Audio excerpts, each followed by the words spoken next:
अभी तक आपने सुना था, अब इसे क्या हो रहा है? इतना फास्ट बिट क्यों कर रहा है? ये ना सब इस साइको राठौर की वजह से हो रहा है। ना ये ऐसे करीब आता और ना ये दूर ही रहना पड़ेगा इससे। बड़ा डेंजर इंसान है, बिना किसी हत्या के ही मार देगा। अव्या खुद को समझाने की कोशिश में लगी थी तो वही तिरछी नजरों से अभय उसकी हर एक हरकत को नोटिस कर रहा था। उसकी इन हरकत पर अभय को हंसी भी आ रही थी, लेकिन उसने खुद को कंट्रोल में रखा। अब आगे सुने। अगले दिन दिल्ली यूनिवर्सिटी अव्या कॉलेज कैंपस में बैठी कॉल पर मुस्कान से बात कर रही थी। मुकु फिक्र मत कर, इंटरव्यू अच्छा जाएगा। कोशिश तो यही है। अभी वेटिंग में बैठी हूँ, 2 लड़कियों के बाद मेरा ही नंबर है। अच्छा चल मैं रखती हूँ, नेक्स्ट क्लास लेकर जल्दी ही ऑफिस भी निकलना है। Okay bye and all the best. हाँ बाय। कॉल कट कर अव्या उठने ही वाली थी कि उसके तभी पारुल क्लासमेट उसके पास आए। अव्या तुम यहाँ हूँ और मैं तुम्हें पूरे कॉलेज में ढूंढ रही हूँ। मुझे पर क्यों? अव्या को थोड़ा अजीब लगा, जिस पर पारुल, हाँ वो तुम्हें अक्षय सर अपने केबिन में बुला रहे हैं। क्यों? अब ये क्यों तो उन्होंने मुझे नहीं बताया, लेकिन जहाँ तक मैं जानती हूँ शायद असाइनमेंट से रिलेटेड ही कुछ होगा। अच्छा ठीक मैं देखती हूँ। पारुल चली गई। अव्या बैग उठाते हुए अक्षय से मिलने निकल पड़ी। कुछ ही देर बाद वो अक्षय के सामने खड़ी थी। अक्षय उसके असाइनमेंट में कुछ मिस्टेक निकालते हुए उसे बता रहा था, जिस पर अव्या गहरी सांस छोड़ते हुए, सॉरी सर, मैं कल सारी मिस्टेक करेक्ट कर असाइनमेंट सबमिट कर दूंगी। अव्या फाइल लेकर जाने लगी, तभी अक्षय उसे रोकते हुए, miss Avya 1 minute please sit here. Avya साफ तौर पर मना करते हुए, सॉरी सर, आपको जो कहना ऐसे ही कहिए। अक्षय गंभीरता से, देखिए अव्या मैं बात को घुमाऊंगा नहीं, सीधे सीधे ही पूछूंगा। कल आप अभय के साथ मॉल गई थी, सिर्फ हाँ या ना में जवाब दीजिएगा। अव्या हैरान हो गई, आखिर वो अभय के साथ गई थी तो अक्षय को कैसे पता क्या वो उसका पीछा कर रहा था? अव्या गुस्से से उबल उठी, आपने मेरा पीछा किया था? नहीं, बल्कि मैं खुद वहां जरूरी काम के सिलसिले में गया था, तब मैंने तुम दोनों को साथ देखा था। अक्षय साफ झूठ बोल गया। उसने आगे कहा, देखो अव्या तुम्हें मुझसे क्या प्रॉब्लम है? आई डोंट नो, बट अभय से दूर रहो, वो जैसा दिखाता है वैसा है नहीं। अव्या हाथ बांधते हुए, तो फिर कैसे है वो? आप ही जरा डिटेल में समझा दीजिए मुझे। तुम समझ नहीं रही हो, वो अच्छा इंसान नहीं है, या फिर यूं कह लो इंसान कहलाने के लायक ही नहीं है। मैं भाई हूँ उसका, इसीलिए उसकी रग रग से वाकिफ हूँ। पता नहीं अव्या को क्या हुआ। पहले तो वो शांत रही, मगर जैसे ही अक्षय ने अभय के खिलाफ कहना शुरू किया उसका गुस्सा चरम सीमा पर पहुंच गया। वो दांत पिसते हुए, अब चुप हो जाए, कौन कैसा है इसकी शिक्षा मुझे आपसे लेने की जरूरत नहीं है। नेक्स्ट टाइम मुझे फालतू के लेक्चर बिल्कुल मत दीजिएगा। इतना बोल अव्या केबिन से बाहर चली गई। वही अक्षय जो अभी तक चुप था, उसका गुस्सा फूट पड़ा। उसने जोर से हाथ टेबल पर दे मारा, जिससे सारी फाइल्स, पेन होल्डर समेत और भी चीजें नीचे गिर पड़ी। अक्षय गुस्से से, हरामजादी मुझे आंखें दिखा रही है, मुझे अक्षय कपूर को टैटू बनाए घूम रही है। आवाज सुन पियून हड़बड़ाते हुए अंदर आया। सर आप ठीक तो है? और ये सब कैसे? अक्षय अपने गुस्से को कंट्रोल करते हुए, हाँ वो जरा पैर स्लिप हो गया था, बस इसी की वजह से। मैं उठा देता हूँ। पियून नीचे गिरे सामान को उठाने लगा। वही अक्षय विंडो के पास आया, बाहर देखते हुए मन में, तुम्हारी अक्ल शायद ठिकाने लगाने की जरूरत है डार्लिंग, वरना तुम्हारे ऐसे तेवर के चलते मैं कभी अपने मकसद तक नहीं पहुंच पाऊंगा। यहाँ अव्या क्लास में बैठी जरूर थी, लेकिन दिमाग अक्षय की बकवास में ही अटका हुआ था। ये कितना गिरा हुआ है, मुझे फंसाने के लिए आपने भाई तक पर। सच में अक्षय, काश मैं तुम्हें पहले ही जान चुकी होती, लेकिन कोई बात नहीं। जिंदगी को एक मौका मिला है, मैं उसे बिल्कुल वेस्ट नहीं करूंगी, और तुम्हारे पीछे तो बिल्कुल भी नहीं। अव्या ने लंबी सांस ली और लेक्चर पर ध्यान देने लगी। कॉलेज बाद अव्या मेंशन लौटी। फ्रेश होकर वो बैठी ही थी कि तभी उसे मुस्कान का कॉल आया। अव्या ने कॉल रिसीव किया कि उधर से मुस्कान खुशी से उछलते हुए, आवो मेरा सिलेक्शन हो गया। अव्या मुस्कुरा कर, कांग्रेचुलेशन मुकु, अब तो मुझे पार्टी चाहिए। हाँ मेरी जान, अब तो पार्टी बनती है। आज शाम शार्प 8 o'clock के। डन। 2 दिन बाद कैंप्यार अभय का केबिन। एक मीटिंग कर अभय केबिन में इंटर हुआ। उसी के पीछे सूर्य भी कुछ फाइल्स लिए चल रहा था। सर नेक्स्ट मीटिंग कंपनी के फाइनेंस से रिलेटेड है। अभय बोलने को हुआ, तभी उसका मोबाइल बजने लगा। अभय फ्लैश हो रहे नाम को देखकर, भाई का कॉल। फिर सूर्य से, ठीक है तुम जा सकते हो। सूर्य चला गया। अभय अपनी चेयर पर बैठते हुए कॉल रिसीव करता है तो उधर से अमय की आवाज आए, लगता है तुम भूल गए हो तुम्हारा एक बड़ा भाई भी है। अभय मुस्कुराकर, भाई किसी बात कर रहे हैं आप? अच्छा बताइए कैसे कॉल किया आपने? यही बताने के लिए कि कल हम लोग शादी की शॉपिंग के लिए जा रहे हैं, इसीलिए टाइम पर आ जाना। पर क्यों? क्यों का क्या मतलब मेरे प्यारे भाई, शायद तुम भूल गए हो ठीक 20 दिन बाद मेरी शादी है तो उसकी शॉपिंग तो करनी होगी ना। अभय ठंडे सुवर में, सॉरी भाई बट मैं नहीं आ पाऊंगा। नहीं आने की वजह डेट है ना। जब आप जानते हैं तो फिर क्यों पूछ रहे हैं? ये रीजन मेरे सामने नहीं चलेगा। तुम्हें कल मेरे साथ शॉपिंग पर आना है और शादी की हर रस्मों में मुझे तू चाहिए अपनी आंखों के सामने, समझा? और अगर तुम नहीं आए तो मैं शादी ही नहीं करूंगा। अभय चिढ़ते हुए, भाई क्यों जिद कर रहे हो? प्लीज समझने की कोशिश करो ना। मेरा आपकी फैमिली फंक्शन में रहना शायद मिस्टर राठौर को पसंद ना आए। अमय गुस्से से, अभय ये फैमिली सिर्फ मेरी है, शायद तुम भूल रहे हो ये फैमिली जितनी मेरी है उतनी ही तुम्हारी भी है। ये तुम झुठला भी नहीं सकते, इसीलिए फालतू एक एक कुछ मत दो। पर भाई, कोई परवर नहीं, मैं तुम्हें अपने छोटे भाई होने के हक से कह रहा हूँ, इसीलिए अगर मुझे जोर जबरदस्ती भी करनी पड़े तो पीछे नहीं हटूंगा, समझे या नहीं? अभय मुस्कुराते हुए, अब तो आना ही पड़ेगा, इतनी खतरनाक धमकी जो आपने दी है। अमय हंस पड़ा, ये हुई ना मेरे भाई होने वाली बात। अच्छा चल फिर कल अपना शेड्यूल फ्री रखना, मैं तुम्हें टाइमिंग मैसेज कर दूंगा। ठीक है। क्या कहा उसने? साधना जी ने चिंतित होते हुए पूछा तो अमय उन्हें साइड हग करते हुए, वो आ रहा है और शादी में भी आएगा, तुम्हें उसे यहाँ रहने के लिए बोलना चाहिए था ना। मैं मोम अब इससे ज्यादा मैं उसे फोर्स करना नहीं चाहता, आप समझ रही हैं ना? साधना जी ने हाँ में सिर हिला दिया तो अमय उनसे अलग होते हुए, अच्छा अब मैं ऑफिस चलता हूँ, शाम को मिलते हैं। साधना जी ने हाँ कहा। अमय जाने के लिए मुड़ा ही था कि उसकी नजर सामने खड़े वैभव जी पर पड़ी। वैभव जी दोनों माँ बेटे को एक नजर एक ऊपर अपने कमरे की ओर बढ़ गए और यहाँ अमय और साधना जी एक दूसरे को देखने लगे। अगले दिन दिल्ली मॉल, दोनों फैमिली पहुंच चुकी थी, एक दूसरे से मिलना जुलना भी चल रहा था। प्रिया ने आगे बढ़कर साधना जी के पैर छुए, पलक जी भी मुस्कान के साथ पहुंच चुकी थी, सब एक दूसरे से मिले। साधना जी भी पलक जी मिलते हुए, किसी है आप बहन जी? जी बिल्कुल ठीक, और आप कैसी है? हम भी बिल्कुल ठीक है, आइए चलते हैं। हाँ चलिए। अंकित भी मुस्कान से मिला, प्रिया भी अमय के साथ जाने लगी, मगर कुछ याद आते ही वो मुस्कान से, मुस्कान आवू कहाँ है? दी उसे कोई इम्पोर्टेंट काम था इसीलिए वो थोड़ी देर से आने वाली है। प्रिया ने ठीक कहा और अमय के साथ ब्राइडल शॉप की ओर बढ़ गई। अभय मॉल की एग्जिट की ओर बार बार देखे जा रहा था जैसे किसी का इंतजार कर रहा हो। उसे ऐसे खड़े देख अंकित, भाई किसी का वेट कर रहे हो? नहीं तो फिर ऐसे खड़े क्यों हूँ? चलो सब पहले ही जा चुके हैं। अभय मोबाइल निकालते हुए, मैं एक कॉल करके आता हूँ, तू जा। ठीक है पर जल्दी आना। अभय ने उसे घूर कर देखा तो अंकित दांत दिखाते हुए भाग निकला। यहाँ मुस्कान शॉप में बैठी अव्या को कॉल लगाती है। अव्या कार पार्क कर रही थी, उसने जल्दी से कॉल रिसीव किया और मुस्कान के बोलने के से पहले ही खुद बोल पड़ी, बस आ गई, कार पार्क कर अंदर ही आ रही हूँ। इतना बोल उसने कॉल कट कर दिया और मॉल के अंदर एंटर हो गई। अभय जो किसी को कॉल करने ही वाला था उसकी नजर मॉल में एंटर होती अव्या पर पड़ी। Black chikankari short kurti with white denim jeans, खुले बाल, एक हाथ में वॉच तो दूसरे में पीले धागों से गठे घुंघरू, सिल्वर नोज रिंग, जिसके साथ अव्या ने अपना आज का लुक कंप्लीट किया था।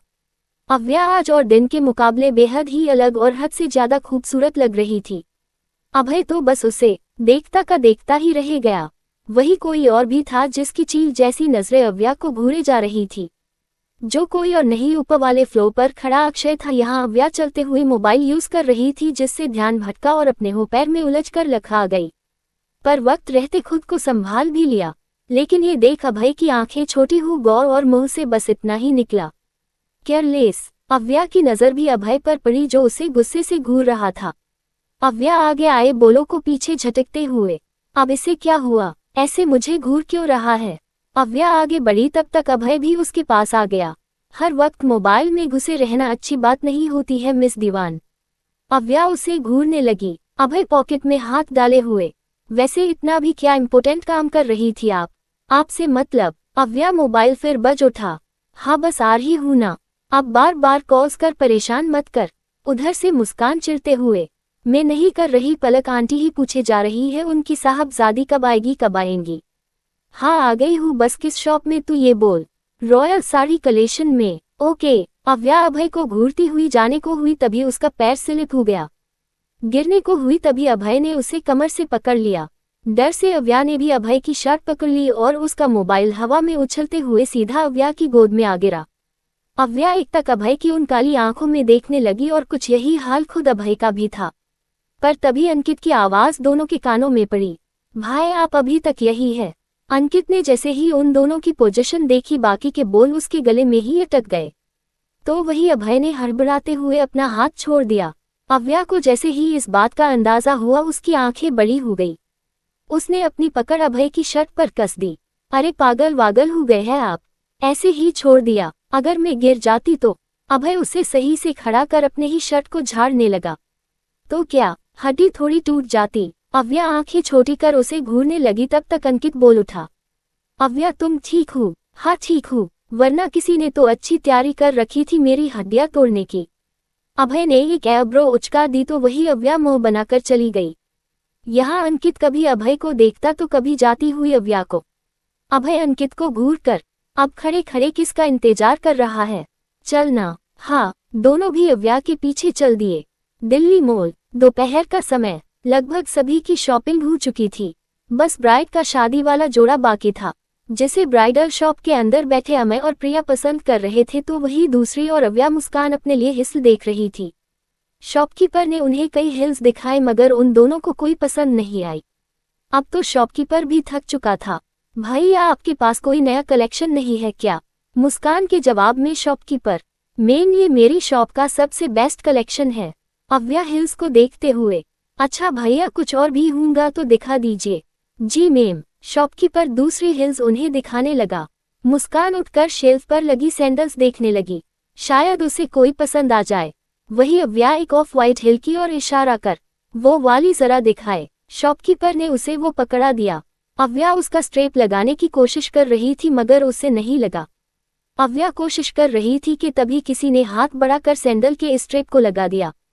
अव्या ने जल्दी से नजरें उठाकर देखा जहां अभय उसके पैर के पास एक घुटने में बल बैठे था। अव्या ने जल्दी से अपना पैर पीछे ले लिया। आप ये क्या कर रहे हैं? अभय उठकर उसे के बगल में बैठ गया। उसके पैरों को देख, हिल तो काफी अच्छी है बट हिल की लेंथ ज्यादा है, आप कंफर्टेबल हो जाएगी। अव्या अभय को घूरते हुए, आपको इससे मतलब? हुम्मा सही कहा, मतलब नहीं होना चाहिए। खैर इसकी जगह वो वाली सैंडल ट्राई कीजिए, अच्छी भी लगेगी और कंफर्टेबल भी। अभय एक ब्लैक कॉलर की सैंडल की ओर पॉइंट कर बोला। अव्या उस सैंडल को देख मुंह बनाकर, नहीं हमें उसका डिजाइन नहीं पसंद। अभय वो सैंडल उठाकर अव्या के पैर के पास बैठते हुए, एक बार ट्राई करके देखिए तो सही, शायद आपकी नापसंद पसंद में बदल जाए। अव्या आंखें फाड़े अभय को देखने लगी। आखिर उसी की लाइन अभय ने उसी पर जो चिपका दिया था। वही अभय अव्या के पैर में सैंडल डालने ही वाला था तभी जल्दी से अव्या अपना पैर पीछे खींच लेती है। ये आप क्या कर रहे हैं, प्लीज ऐसा मत कीजिए, सभी हमें ही देख रहे हैं। अव्या चारों ओर देखती है जहां पूरा स्टाफ अपना काम छोड़े बस उन्हीं दोनों को देख रहा था। अभय बिना उसकी तरफ देखे उसे हील पहनाते हुए, ये तो अच्छी बात है, सब हमें देख रहे हैं, आखिर उन्हें भी समझ आएगा कि औरतें पैर की जूती नहीं सर का ताज होती है। अगर जूती की तरह ट्रीट करोगे तो बार बार झुकना पड़ेगा, पर ताज बनाकर सर पर पहनोगे तो बादशाह कहलाओगे।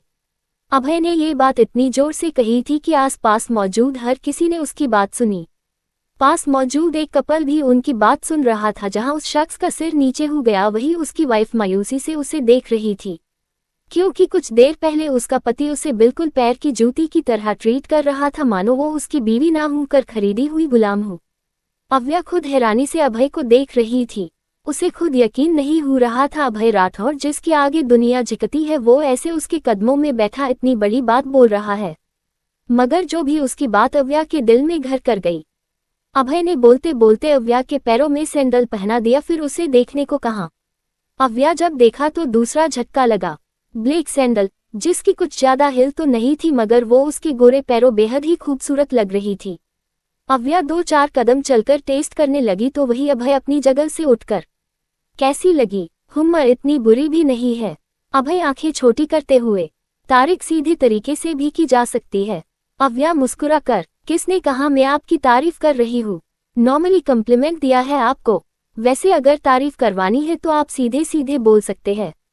मैं कर दूंगी तारीफ। अव्या तारीफ को खिंचते हुए बोली। वही अभय हाथ बांधते हुए। ओह, तो मेरी लाइन मुझे हो लौटा रही है आप? आप ही से सिखा है। अभय मुस्कुरा दिया। उसकी इतनी खूबसूरत स्माइल देख अव्या, आपकी स्माइल सच में काफी रेयर है। मतलब हम इतनी बार मिल चुके हैं लेकिन सिर्फ 1-2 बार ही मैंने इसे देखा है। जिसके जवाब में अभय शरारत से बोला, कहीं ऐसा तो नहीं मिस दीवान आपको मेरी स्माइल से प्यार हो गया है? अव्या अजीब नजरों से अभय को घूरते हुए, अच्छा जोक था बट मुझे पसंद नहीं आया। तो मैं भी कौन सा सीरियस था। एनीवेज बाहर लंच के लिए सभी वेट कर रहे हैं, जल्दी आइए। अभय चला गया तो वही अव्या चिड़ी हुई नजरों से जाते हुए अभय को देखने लगी। तब तक मुस्कान भी वहां आ गई। यार आवो, मुझे लगता है यहाँ कुछ पसंद भी आने वाला है। चल दूसरी शॉप में चलते हैं। मैंने तो ले लिया, देखो। अव्या अपने पैरों की ओर इशारा कर बोली, जिस पर मुस्कान, यार आवो, इतनी ब्यूटीफुल सैंडल है, मैं भी सैम में यही लूंगी। मुस्कान शॉपकीपर से बोलने ही वाली थी कि अव्या ने उसे बीच में रोकते हुए कहा, यार हम दोनों का फिर सेम हो जाएगा। एक काम करते हैं, पहले लंच करते हैं, उसके बाद आगे की शॉपिंग देखेंगे। मुस्कान अपने पेट पर हाथ फिराते हुए, एब्सोल्युटली राइट, पहले पेट पूजा फिर काम दूजा। अव्या बिल दिया और बैग लेकर शॉप से बाहर निकल गई। सभी रेस्टोरेंट पहुंचे। मैंने फैमिली सीट बुक की थी, सभी आकर अपनी अपनी जगह सेटल हो गए। कुछ ही देर में वेटर उन लोगों का ऑर्डर भी ले आया। बातें करते हुए सभी ने लंच किया। अंकित और मुस्कान दोनों साथ बैठे थे, आपस में कई बातें भी की। आपकी सारी शॉपिंग हो गई? हाँ लगभग हो गई है, बस फुटवेयर कुछ समझ नहीं आई। ओह इतनी सी बात, यहाँ मेरे फ्रेंड की फुटवेयर शॉप है, लंच के बाद हम वहाँ चलते हैं। आई एम 100% श्योर आपको पसंद आएगी। मुस्कान खुश होते हुए, ओके। यहाँ सभी ने खाना खत्म किया तो मैंने डेजर्ट ऑर्डर कर दिया। वेटर सभी का ऑर्डर लेने लगा। मैं अव्या से, आप क्या लेंगी छोटी साली साहिबा? अव्या उछलते हुए, चॉकलेट लावा केक। उसकी खुशी देख सभी मुस्कुरा दिए। अभय भी उसी के साइड बैठा था। मैंने उससे भी पूछा, जिस पर अभय, वही जो मिस दीवान ने ऑर्डर किया। सभी अजीब नजरों से अभय को देखने लगे। मैंने एक बार फिर कॉन्फर्मेशन के लिए पूछा, Abhay are you sure chocolate lava cake? Abhay ने हाँ में सिर हिला दिया। सभी फिर से अपने अपने में लग गए, मगर अव्या अभी भी अभय को घूर रही थी, जिस पर अभय अब्रो उचकाते हुए, व्हाट, आप हमारी कॉपी कर रहे ना है? क्यों यहाँ कोई एग्जाम चल रहे हैं जो मैं तुम्हारी कॉपी करूंगा? कॉफी नहीं तो क्या कर रहे हैं? आपने हमारा देखकर सेम फूड क्यों ऑर्डर किया? क्यों सिर्फ वो आपको ही पसंद हो सकता है, मुझे नहीं? नहीं, और वो क्यों? एक्सप्लेन कीजिए किसी सॉलिड रीजन के साथ। अब अव्या के पास कोई सॉलिड रीजन तो था नहीं, इसीलिए वो चिढ़ते हुए, आपका इरादा हमेशा हमें परेशान करने का होता है ना? आपको ऐसा लगता है तो ऐसा ही सही, बट एक बात कहूँ, तुम जब गुस्सा होती हूँ और तुम्हारे ये सॉफ्ट गाल रेडिश होते ना और ये नाक जो चेरी जैसे लाल होते ना, तो सच में बिल्कुल जोकर लगती हूँ। अव्या गुस्से से लाल हो गई, क्योंकि आज तक सभी उसकी खूबसूरती की तारीफ करते थे, जिससे अव्या को कभी कोई फर्क नहीं पड़ा, मगर जब अभय ने उसे जोकर से कंपेयर किया तो वो गुस्से से भुना भुना गई। आपने कभी ग्लासेस लगाए हैं या लेंसेस? अभय मासूमियत से, नहीं। कभी आंखों का टेस्ट करवाया? नहीं। पर क्यों पूछ रही हूँ? अव्या दांत पिसते हुए, तो जाकर टेस्ट करवा लीजिए, क्योंकि फॉल्ट मेरे फेस पर नहीं आपकी आंखों में है, जो मेरे फेस को जोकर के साथ कंपेयर कर रही है। इतना बोल अव्या अभय को घूरती हुई अपना केक खाने लगी जो अच चुका था। अव्या की बातों को सुन अभय मुस्कुरा दिया। वही उसकी स्माइल देख अव्या इरिटेट होकर खुद से, सच में क्या अजीब इंसान है, मैंने इसकी इंसल्ट कर दी फिर मुस्कुरा रहा है। साइको राठौर, अव्या सोचते हुए दूसरा बाइट लेने को हुई, तभी उसकी आंखें बड़ी हो गई। वो अभय को हैरानी से देखने लगी, जो मोबाइल में अव्या की फोटोज को देख रहा था, जिसे पिकनिक के वक्त अंश नाम के बच्चे ने खींची थी और अव्या को बिल्कुल पसंद नहीं। अभय अव्या की फोटो को जूम करते हुए, क्या सच में मेरी आंखों में फॉल्ट? या अव्या मोबाइल पर झपपटा मारने को हुई, मगर बीच में ही अभय उसे रोकते हुए, मिस दीवान क्या कर रही है? हमारी फैमिलीज भी यहाँ मौजूद है, जरा उनका। अव्या आसपास देखती है तो सभी उसे ही घूर रहे थे। अव्या जबरदस्ती का मुस्कुराते हुए, सॉरी। अभय उठकर चला गया। अव्या ने जल्दी से मोबाइल उठाया और जाते हुए, मम्मा मुझे कुछ जरूरी काम है, मैं अभी आती हूँ। इतना बोल बिना पलक जी का जवाब सुने अव्या उस और दौड़ पड़ी जहां अभय गया था। पलक जी ने ना में सिर हिला दिया तो वही साधना जी मुस्कुराकर, बड़ी प्यारी बच्ची है। सही कहा बहन जी, इसी की वजह से तो मेरे भाई के घर में रौनक है। जरा भी आंखों से ओझल हो जाए तो मन ही नहीं लगता। भाभी के जिगर का टुकड़ा है तो वही अविनाश की जान बसती है उसमें। प्रिया की मोम यानी अव्या को बुआ जी बोली। उनकी बातों पर साधना जी ने भी सहमति जताई। एक बार फिर सब बातों में मशगूल हो गए, लेकिन अक्षय, वो तो बस जलती हुई निगाहों से उस और देख रहा था जहां से अभय और उसके पीछे अव्या गई थी। दोनों को एक साथ देख अक्षय को गुस्सा तो बहुत आया, लेकिन फैमिली मेंबर के आगे वो कुछ बोल न सका। दूसरी ओर अव्या अभय के सामने आकर खड़ी हो गई। मेरी फोटोज डिलीट कीजिए अभी और इसी वक्त। आप शायद भूल गई है मिस दीवान, पर मैंने आपको चैलेंज किया था। अगर आप मेरे मोबाइल से अपनी फोटोज डिलीट कर सकती है तो कर लीजिए, अदरवाइज मैं तो नहीं करूंगा। अव्या ने हाथ कमर पर रख दिए और गुस्से से, आप जानते हैं ना किसी अनजान लड़की की फोटोज अपनी मोबाइल में रखना गलत बात होती है। ओह, तो मैं आपके लिए अनजान हूँ। हाँ, अभय अव्या और झुकने लगा, जिस पर अव्या पीछे और झुकने लगी। जहां उसके चेहरे पर घबराहट थी तो वही अभय के फेस पर स्माइल। लेकिन आप तो मेरे लिए अनजान नहीं है, फिर इस हक से तो मैं फोटोज रख सकता हूँ। मौका पाकर अव्या ने अभय के हाथ से मोबाइल खींच लिया और 4 कदम पीछे होते हुए उसे खोलने की कोशिश करने लगी, मगर बुरी किस्मत बोले या कुछ और, अभय के मोबाइल में फिंगर पासवर्ड था जो अव्या से खुला नहीं। अभय हंसते हुए, खोलिए खोलिए मिस दीवान, कोशिश कीजिए। अव्या गुस्से से, ठीक है, अब ये मोबाइल मेरे पास रहेगा जब तक इसमें मेरी फोटोज है, ये मेरा है।